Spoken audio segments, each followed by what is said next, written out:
नमस्ते। आज का वीडियो जो बनाने जा रहा हूँ उस आज के वीडियो में ये आज का जो टाइटल है मेरे वीडियो बनाने का और जो मोटिव है, पर्पज़ है, वो ये है कि how to know a word part 1। किसी भी इंग्लिश के वर्ड को, शब्द को आप ये कैसे पहचानें कि ये वर्ड किस पार्ट्स ऑफ स्पीच का है। ज़्यादातर हमें ये पता नहीं होता है कि कोई सा भी इंग्लिश का वर्ड कैसे यूज हो रहा है। वो आज मैं आपको पूरी तरह से ये वीडियो बनाऊंगा और इस वीडियो में आप शुरू से लेके आखिरी तक इस वीडियो को अवश्य देखें, जिससे आपको एक एक चीज़ क्लियर होगी इंग्लिश वर्ड्स से रिलेटेड। इंग्लिश वर्ड्स जो वर्ड्स फॉर्मेशन है वो किस तरह से, कौन सा वर्ड क्या होता है, कौन सी पार्ट्स ऑफ स्पीच का है, मैं आज आपको इस वीडियो के माध्यम से एक शॉर्ट ट्रिक और वेरी सिंपल ट्रिक बताऊंगा, जिससे आपको वो पूरी तरह से समझ में आ जाएगा कि ये वर्ड आपका किस तरह से क्या है, कौन सा वर्ड है, कौन सा पार्ट्स ऑफ स्पीच है। तो देखिए, आप यहाँ सबसे पहले मैं बताना चाहूँगा कि जो वर्ड्स होते हैं वो वर्ड्स पार्ट्स ऑफ स्पीच से रिलेटेड होते हैं। There are 8 parts of speech in English language. अंग्रेजी भाषा में 8 पार्ट्स ऑफ स्पीच हैं। वो 8 पार्ट्स ऑफ स्पीच में यहाँ लिख रहा हूँ 1 by 1। First very important, that is noun. Second parts of speech, that is pronoun. Third one, adjective. Fourth, verb. Fifth, adverb. Sixth, preposition. After this, conjunction, and last one is interjection.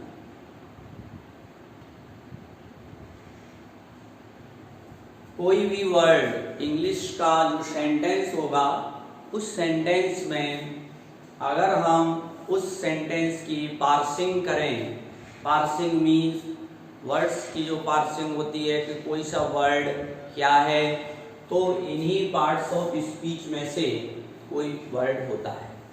अब इसमें जो important है जानने के लिए बच्चों को, learners को ये सीखना वेरी कंपलसरी, वेरी अर्जेंट होता है। ये इससे हमारा इंग्लिश का जो अंडरस्टैंडिंग है, कोई भी लैंग्वेज आप इंग्लिश लैंग्वेज सीख रहे हैं तो आप कोई पैसेज पढ़ रहे हैं, कोई लेसन पढ़ रहे हैं, कोई टेक्सचुअल मैटर, एक्सट्रैक्ट या कोई सेंटेंस, उसमें कौन सा वर्ड किस तरह से यूज हुआ है, तो उसमें इम्पोर्टेंट कौन से हैं, ये नाउन, आपका एडजेक्टिव, वर्ब, एडवर्ब, ये there are 4 very important. 1 noun, adjective, verb, adverb. तो कोई सा वर्ड इन 4 में से किस तरह से प्रयोग हुआ है, एज ए नाउन प्रयोग हुआ है और एज अथवा एडजेक्टिव, एज एन एडजेक्टिव की तरह, एज ए वर्ब की तरह और एज एन एडवर्ब की तरह। Very simple trick. आपको कोई भी इंग्लिश में जो वर्ड है वो कैसे यूज हो रहा है, तो सबसे पहले मैं आपको नाउन मीन्स संज्ञा, we know very well, noun means संज्ञा। अब वो शब्द संज्ञा के रूप में प्रयोग हो रहा है, तो संज्ञा आपका नाउन जो एज ए नाउन यूज होगा तो उसका प्लेस सेंटेंस में कहाँ होगा, यह नाउन कहाँ होगा, नाउन आपका सेंटेंस में सब्जेक्ट की जगह, इंग्लिश में पहचान के लिए बता रहा हूं मैं, इंग्लिश में कोई सेंटेंस है, कोई वर्ड एज ए नाउन है तो वो सब्जेक्ट की जगह पर आ सकता है, और आपका ऑब्जेक्ट की जगह भी आ सकता है, ऑब्जेक्ट की जगह आपका, और ये कहां पर आ सकता है, एडजेक्टिव, यदि कोई एडजेक्टिव उसमें यूज हुआ है सेंटेंस में तो एडजेक्टिव के बाद कहां पर आ सकता है, एडजेक्टिव के बाद, और कोई पजेसिव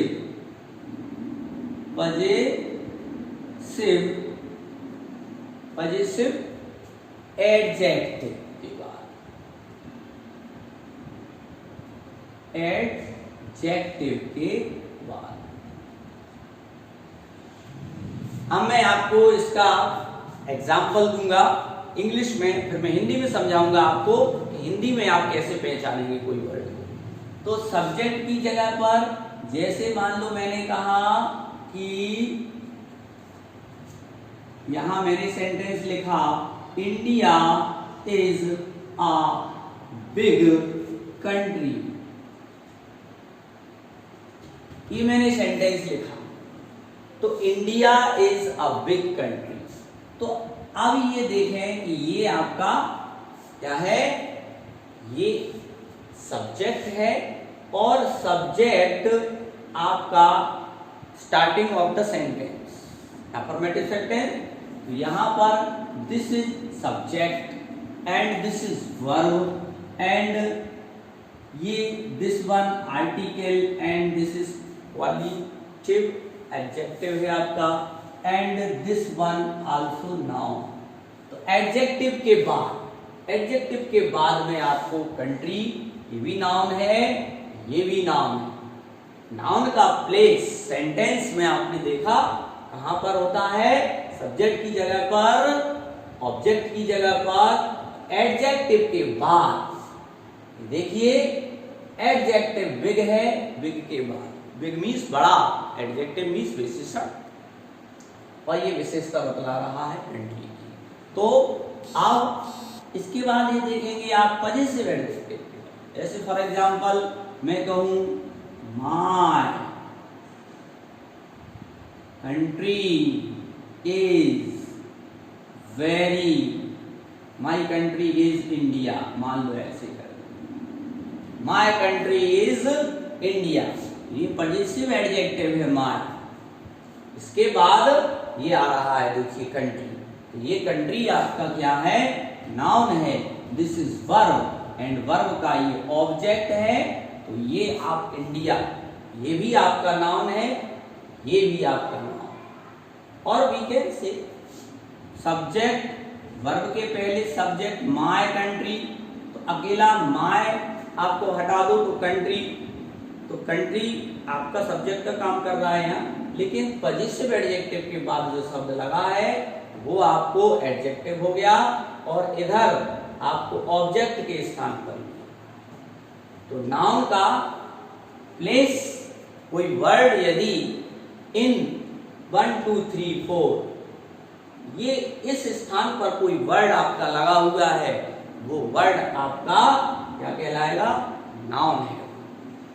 अब नाउन को हिंदी में कैसे पहचानेंगे, कोई भी शब्द नाउन है तो उसको हम किस क्वेश्चन से करेंगे, क्या चीज, ये क्या चीज, तो वो चीज जो आएगी उसके उत्तर में वो चीज नाउन, या फिर कहें कहां, कोई क्वेश्चन हम पूछे कहां, तो कहां जो होगा वो प्लेस वाले नाउन को बताएगा, कहां वाला question.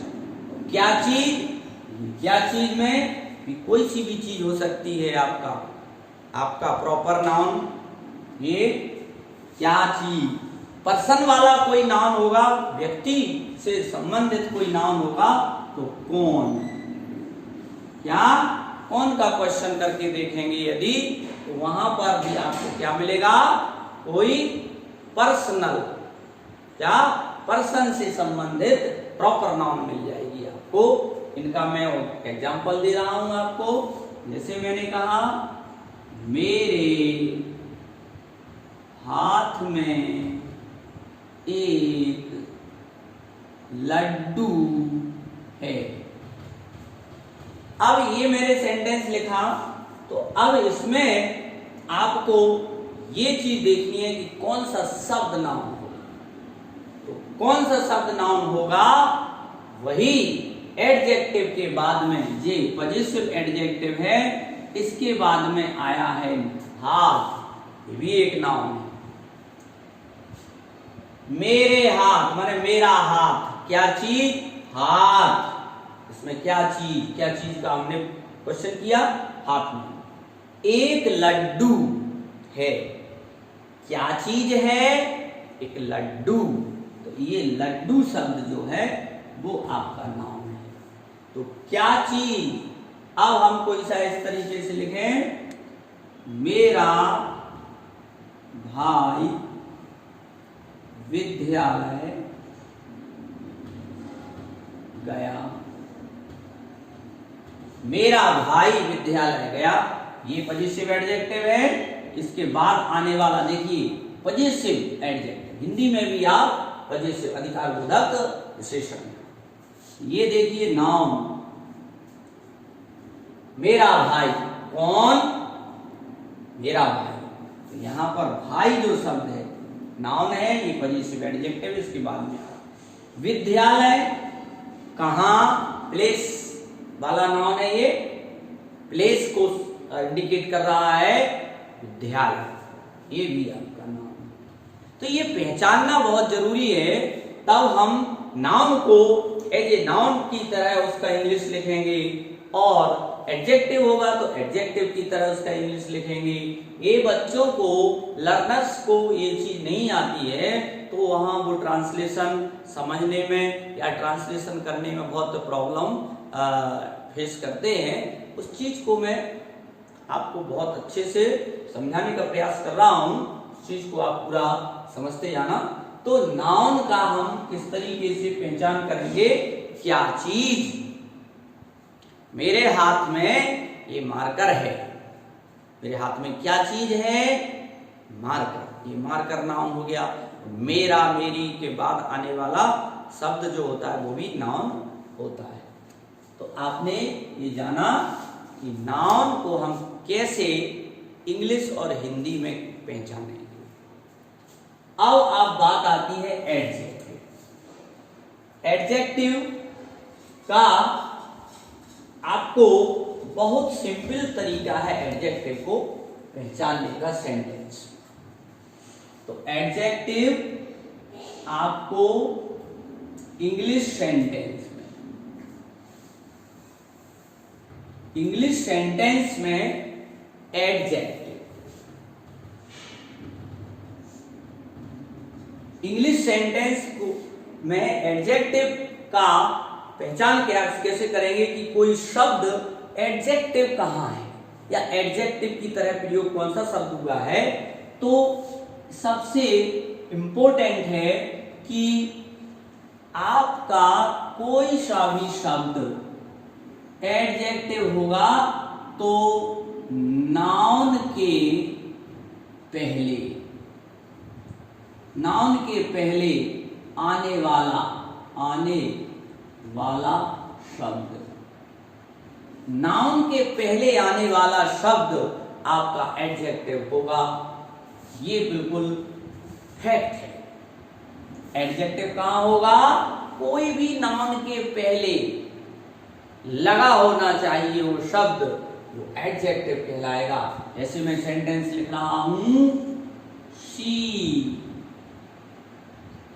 Does not like sweet things. Second sentence देखिए आपको क्लियर होगा, Ram is a tall boy. यहां पर अब मैंने जो बोला है कि नाउन के पहले आने वाला शब्द, जैसे आप देख रहे हैं ये थिंग्स, थिंग्स का मतलब है यहां पर वस्तुएं। ये वस्तुएं जो है वो नाउन है, और नाउन से ठीक पीछे या पहले आने वाला जो शब्द है वो आपका क्या है, एडजेक्ट। बिल्कुल फैक्ट मान लीजिए। इसी तरह से ये आप देखिएगा नाउन है आपका बॉय, क्या है, कॉमन नाउन है ये बॉय। इसके पहले ये जो शब्द लगा हुआ है वो आपका एडजेक्ट है। आपको कॉम्पिटिटिव एग्जामिनेशन में पूछा जा सकता है कि name the parts of speech of underlined word. जैसे मान लो मैं यहां लिख दूं क्वेश्चन,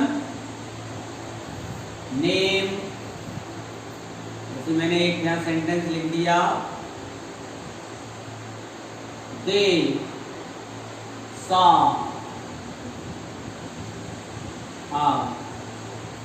वेरी बिग स्नेक।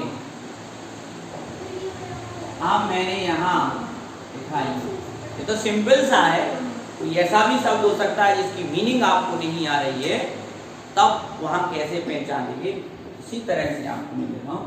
अब यहां पर दे दिया name the parts of speech of the underlined word. अब ये अंडरलाइंड वर्ड है, इसका आपको पार्ट्स ऑफ स्पीच बताना है, और ऑप्शन में दे दिया जाए कि ये नाउन, और ये दे दिया जाए प्रोनाउन, और दे दिया जाए वर्ब, और दे दिया जाए एडजेक्टिव। Very simple. आपने देखा ये क्या चीज है, ये आपका नाउन है। नाउन से पहले लगा हुआ है आपका बिग, ये बिग है आपका एडजेक्ट।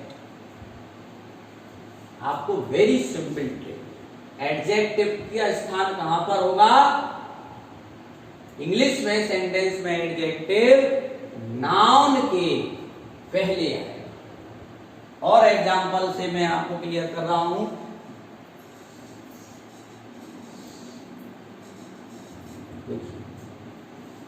कोई एडजेक्टिव ऐसा हो सकता है आपके सामने जो रूट एडजेक्टिव नहीं होते। रूट एडजेक्टिव मतलब अभी मैंने जैसे बिग, ब्लैक, टॉल, ये क्या है, रूट एडजेक्टिव से हैं।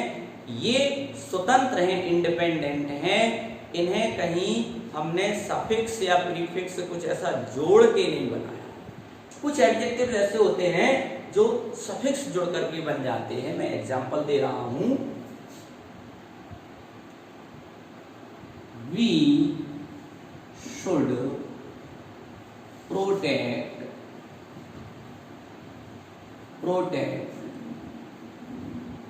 Our national property.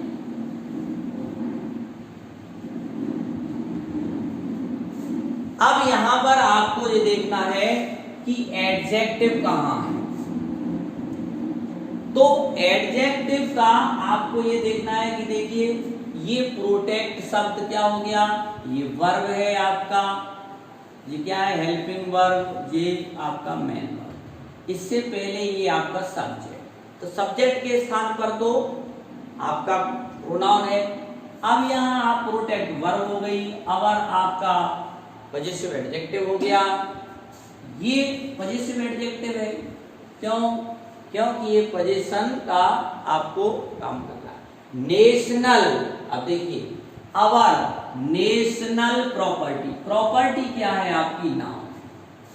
और नाउन से पहले लगा हुआ है आपका ये नेशनल, जो एल सफिक्स जुड़कर के बना है एडजेक्ट। ये आपका यहाँ है, नाउन से पहले एडजेक्ट। ठीक है। अब हिंदी में एडजेक्टिव को कैसे पहचानेंगे? हिंदी में एडजेक्टिव शब्द कौन सा है उसको पहचानने के लिए हमें कैसा, कैसी और कैसे, ये चीज इनका क्वेश्चन करके आपको देखना है। कोई भी जो नाउन है, नाउन के साथ में आपको कैसा, कैसी और कैसे, ये क्वेश्चन करके देख लो तो वो हमें हिंदी में वो शब्द जो जवाब मिलेगा वो एडजेक्टिव होगा। जैसे मैंने कहा मेरी शर्ट का रंग गुलाबी है, इस तरीके से। मेरी शर्ट का रंग गुलाबी है, तो ये जो मेरी शर्ट का रंग गुलाबी है, या मैं कहूं इसको ऐसे नहीं करके मेरी शर्ट गुलाबी है, इस तरीके से तो और अच्छा लगेगा, मेरी शर्ट गुलाबी है। अब ये शर्ट क्या है आपका? नाउन है। शर्ट क्या है? नाउन है, क्योंकि पॉजिटिव एडजेक्टिव के बाद आ रहा है ये। तो शर्ट, कैसी शर्ट? गुलाबी। तो ये गुलाबी शब्द, ये कैसी, क्वेश्चन इस पर पुट किया हमने, ये मिला हमको एडजेक्टिव। कैसा भी हो सकता है, जैसे मान के चलो राम एक शरारती लड़का है। अब नाउन क्या है इसमें? लड़का। और इसके साथ में क्वेश्चन किया लड़का कैसा? शरारती। ये शरारती शब्द आपका एडजेक्टिव हो गया। देखिए कैसा का प्रश्न करके देख लिया हम। कैसे जब प्लूरल में होगी कोई शब्द, तो प्लूरल में कोई नाउन होगी, उसकी कोई विशेषता बतलाई जा रही होगी, वो वहां पर कैसे का क्वेश्चन भी हम कर सकते हैं। आपने ये एडजेक्टिव का कंप्लीट हुआ। अब अपन चलते हैं, कोई शब्द वर्ब है। वर्ब कैसे है? इंग्लिश में वर्ब कहां होती है? इंग्लिश में वर्ब का स्थान सब्जेक्ट के बाद जिसमें कोई एक्शन हो रहा, क्या हो रहा हो? एक्शन हो रहा हो, तो वो वर्ब है आपका। सिंपल सी चीज होती है आपके लिए हेल्पिंग वर्ब। क्या? हेल्पिंग वर्ब के बाद इधर में कुछ लिखा हुआ है तो वो आपका एक्शन वर्ड होगा और डूइंग वर्ड होगा। जैसे मैं कहूं he is running, he is running, तो आपका ये हेल्पिंग वर्ब है। हेल्पिंग वर्ब के बाद आने वाला शब्द क्या है? वर्ब है। और ये क्या है? आपका एक्शन बता रहा है, रनिंग, दौड़ने का कार्य, ये भी आपका वर्ब है। जब मेन वर्ब नहीं होती है तो is, am, are, was, verb, been, ये क्या हो जाती है? मेन वर्ब का काम करने लगती हैं। Has, have, had, okay, is, are, am, was, verb, ये भी मेन वर्ब बन जाती है जब उसके साथ में कोई अदर एक्शन वर्ड ना हो। ठीक है ना? अब हिंदी में आपका वर्ब कौन सा शब्द होगा? हिंदी में पहचानने के लिए आपको कहां जाना है? सेंटेंस के हिंदी वाले सेंटेंस में वर्ब को फाइंड आउट करना है तो कहां जाना है?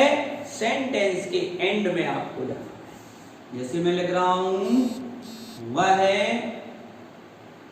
कल अच्छा खेला, मैंने ये सेंटेंस लिखा। अब आपको कहीं नहीं जाना है, लास्ट में नहीं। इस शब्द पर गौर करेंगे आप तो यहां पर हमें इस शब्द को एंड में ना जोड़ के फॉर्म करना है। तो जब ना जोड़ के हम कोई शब्द बना देंगे इसको, तो वो हमारा मेन वर्ब, मुख्य क्रिया का फर्स्ट फॉर्म बनाएगा। जैसे इसमें खेला, तो जो लास्ट जो सफिक्स टाइप का जो एडिंग हुई है इसमें टेंस के अकॉर्डिंग, उसको हटा दीजिए। तो इसमें ये ला, बड़े आ का डंडा, ये बड़े आ का डंडा लगा हुआ है, इसको आप हटाएंगे और मिलेगा आपको खेल, और फिर ये ना जोड़ देंगे आप, खेलना। खेलना शब्द ना वाला, खेलना, जाना, हंसना, उठना, बैठना, खेलना, पढ़ना, जागना, दौड़ना, बचाना, कुछ भी शब्द एक्शन वर्ड होगा वो ना आपको आएगा उसमें। ये आपको प्ले, ये पता चल गया कि ये वर्ब वाला शब्द हमारा ये है, उसका इंग्लिश बनाया ये हमें रूट स्पेलिंग मिली। अब जैसा टेंस हो उसमें उसका रूप बना दीजिए बस। आईएनजी रूप लेगा, प्लेइंग हो जाएगा, सेकंड फॉर्म पास्ट रूप लेगा तो प्लेड हो जाएगा। इस तरह से टेंस का जो पहचान हमको होती है उसके अकॉर्डिंग उसका हम यूज करेंगे। तो वर्ब हमने देख ली। अब आपको आता है एडवर्ब। एडवर्ब को हम कैसे पहचानेंगे? वो एडवर्ब होता क्या है? एडवर्ब किसी भी एक्शन के तरीके को बताता है। जो मैनवर होती है वो किस हिसाब से हो रही है, कैसे हो रही है, उसका मेथड, उसकी प्रोसेस होने की तरीका को बताता है। तो वहां हिंदी में हम कैसे प्रयोग उसको देखेंगे, एडवर्ब को कैसे हुआ है, तो उसमें इंग्लिश वाले शब्द कौन सा एडवर्ब है? वो आपका एल वाई जो सफिक्स होगा, एल वाई सफिक्स से एंड